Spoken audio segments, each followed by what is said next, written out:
Hello, Professor Mitinen and dear course participant of transnational criminal law. Today I'm going to present about my draft, the term paper. My topic is to what extent can EU countries and third countries cooperate in the case of cyber hacking. So I will make a short introduction about my term paper. Let's start from the introduction. In 2016, the first ATM cybercrime happened in Taiwan. There were around 20 branches and the 51 ATM of Taiwan's first bank were hacked by a number of foreigners. And the total amount reached about $2.6 million. And due to the acknowledgement of various forms of cybercrime and their significant impact on business, the Taiwan ATM attack case study highlights the opportunity for the country's cooperation with the European Union in tackling cyber cases. And for the case in Taiwan, it was the first international cyber criminals from the Eastern European organization COBARTS shocked Taiwan's authorities after attacking automatic teller machines. These hackers target about 41 PC in First Bank, 22 branches. And they programmed these machines to dispense money and then arranged for mules to collect it. The amount stolen were about $2.6 million. But on July 17th, 2016, the Taiwanese authorities captured 3 mules, where the other 19 perpetrators who had escaped were given an arrest warrant. Eventually, the mules were accused of a series of infractions related to computer security. The mode of operation that the COBART group used to infiltrate the bank's network can be divided into 5 steps. The incident started with a Switzerland IP address through which hacker infiltrated the London FCB branch and tapped into the audio monitoring system to obtain an official's private data, enabling the infiltration of the bank intranet.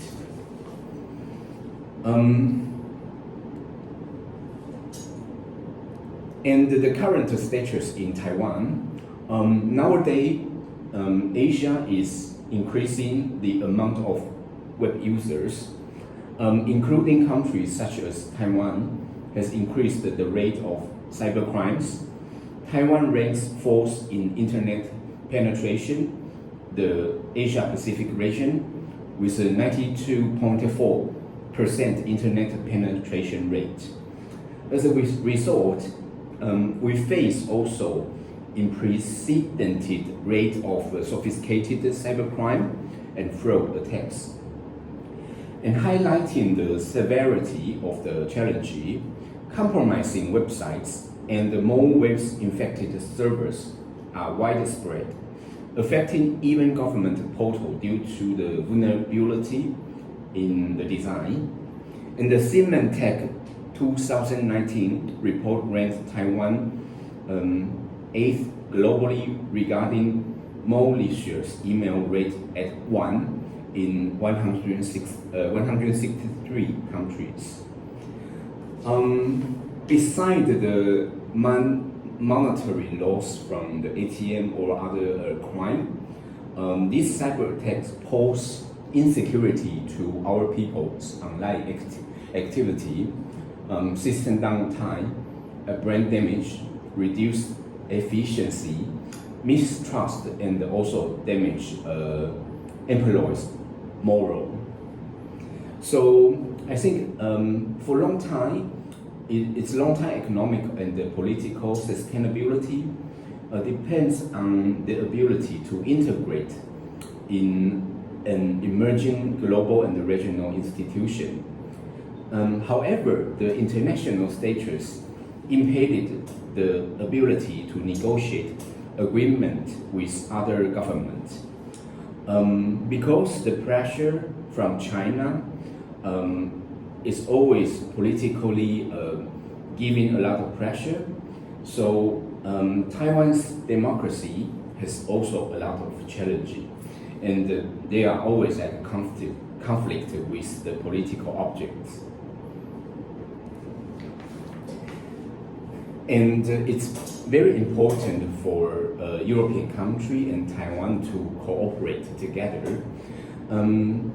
So developing Taiwan's cyber capacities is essential for defending other states against harmful cybercrime that frequently originated in these areas due to poor administration and infrastructure.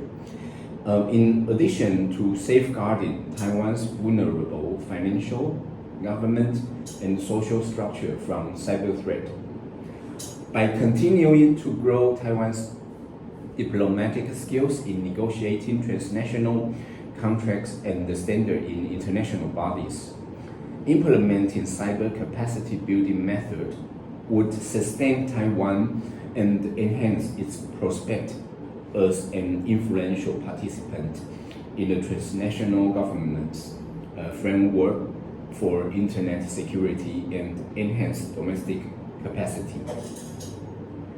And the EU can help third countries, such as Taiwan, to build up resilience regarding cyber-related issues. From the case study of the ATM hacking, Taiwan adopted a crisis containment strategy by trying to track, arrest, and incarcerate criminals. However, these criminals will keep attacking my country and other vulnerable countries despite their efforts. Therefore, a more effective strategy would be to build resilience to present the current attack on countries' infrastructure. To raise effective awareness, private and public sectors in the country need to cooperate. So the cooperation extended between Taiwan and the EU countries will enable information to share, which would be constructive in cybersecurity.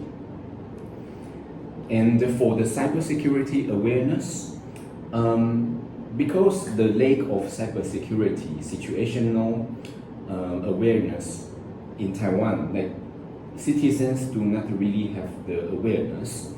So there are some reports says Taiwan needs to do more to enhance the cybersecurity level.